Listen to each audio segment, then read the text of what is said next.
Hi, it's Grace. Welcome back to Emposia Book Club. Speaking of book clubs, today I'm going to be ranking the last 6 months of Reese Witherspoon's book club. Reese's book club, which she does every month on her website Hello Sunshine, is one of the biggest celebrity book clubs. I feel like everyone keeps an eye out for Reese's book club lists. They're books that get a lot of hype as soon as Reese mentions them. Everyone wants to read them, and I thought today it would be interesting to see what my opinion is on the last 6 months. Which ones do I think sound really interesting? Which ones do I have no interest in reading? And stick around till the end of the video because I'm going to be giving you my top 3 recommendations from all of Reese's book clubs.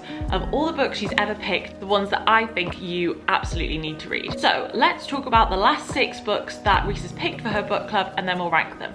So the March pick is Infinite Country by Patricia Engel. This follows a young girl who is being held at a correctional facility in Colombia. She's been put there because of some violent thing that's happened, and she needs to find her way out so that she can get on a plane back to America and be reunited with her family. So the story follows both Talia in the present at this correctional facility, but also the story of her parents who met during the Colombian Civil War and how they got out and moved to America to start their family.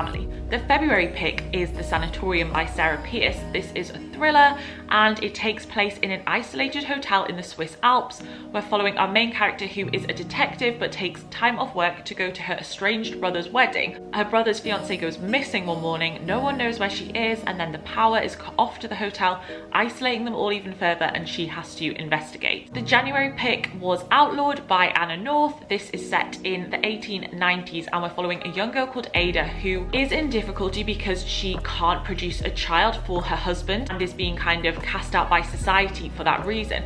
And so she joins a group of outlaws led by this dynamic person called the Kid, who are basically trying to create a new safe space in society for women, but who have to do some treacherous things in order to achieve it. The December pick was The Chicken Sisters by KJ Del Antonia. This is about 2 sisters who run a chicken shop, like a fried chicken shop, together in Kansas, and they've had a really long running feud with another family who own a similar kind of shop. One of the sisters then applies to be on a reality TV show called Food Wars, and it casts them all into the limelight and kind of really raises the tensions on this long-running feud they've had with the other family. The November pick was Group by Christy Tate. This is actually a memoir of Christy Tate's life. So she was a very successful law student, but she was struggling with an eating disorder and got to a place that was so bad she had to start doing group therapy. So she starts group with this doctor who has some kind of unconventional methods, and she basically talks about how group helped her and her kind of reflections on it.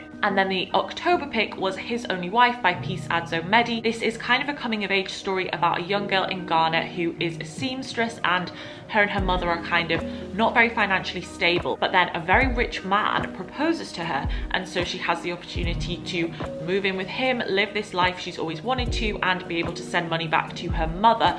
But it's kind of about her getting to grips with all these new family members she has and this luxurious life which is very much out of her comfort zone. So they are the last 6 books from Reese's book club. Let's rank them. I think I'm going to start from bottom and go to the top.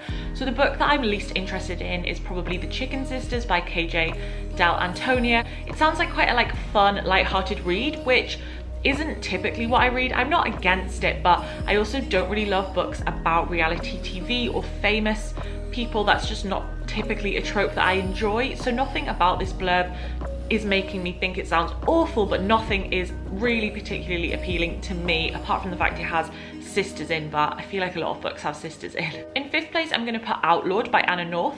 So I know this is one of the most hyped historical fiction releases of the year, and I think this book does sound interesting. I like the idea that it's taking a very typically masculine, almost patriarchal idea of the Western and cowboys and making it about a group of women and trying to find a safe space. That all sounds absolutely great, but I still do think that a Western and a historical fiction from the 1800s is still a little bit more out of my comfort zone, even as I try and improve my historical fiction reading than some of the other books on this list. In 4th place, Group by Christy Tate. I do really love memoirs, and I'm interested in memoirs that look at psychology, psychotherapy. I think there's a lot of interesting dynamics that could be spoken about when looking at group therapy. I'm intrigued by this doctor's unconventional methods. My only potential qualm is that it sounds like it could be a little bit more self-helpy. Obviously, I don't know, I haven't read the book, and it does say it is like honest and painful but also funny, but the memoirs that work best for me are definitely ones that are strictly memoir and don't get into too much like preachy self-help.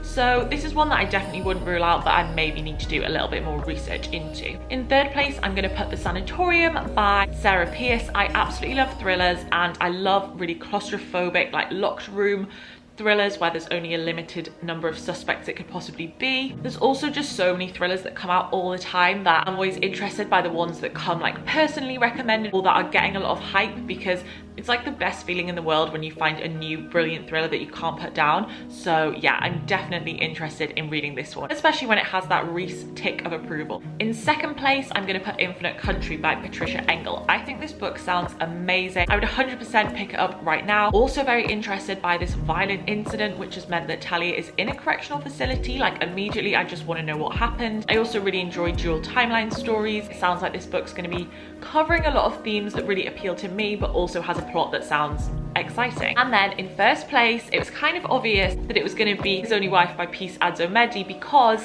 it's the only book that I already own. As soon as I heard about this book, I just had to pick it up. I think it sounds amazing. It's been described as like warm and funny and kind of like a comedy of manners. I love a coming of age story. I love big family stories. So yeah, this is my number one. Now, as promised, I wanted to talk about the 3 books that are my all-time recommendations from Reese's Book Club list. So we have Such Fun Age by Kylie Reid. This came out last year. It's been a huge book and I loved it. I thought it was smart. I thought it was funny. It had a really engaging plot, but I also think it did characters very well. If you still haven't picked this up, honestly, I would recommend it. Secondly, I want to recommend Conviction by Denise Miner. This is a thriller and it kind of takes on a podcast format because our main character starts investigating this years-old mystery that she's kind of become embroiled in. This is a really fun thriller, super fast-paced, very tense, and I think Denise Miner is a brilliant writer. And then finally, what I see as like the ultimate Reese's Book Club pick, Little Fires Everywhere. This has been turned into a TV show that Reese has produced and starred in, and it has been very hyped up, but I absolutely love this book, and I think if you're looking for the best place to start with Reese's Book Club, you can't go wrong with Little Fires Everywhere by Celeste Ng. Thanks so much for watching. We'll see you in the next one.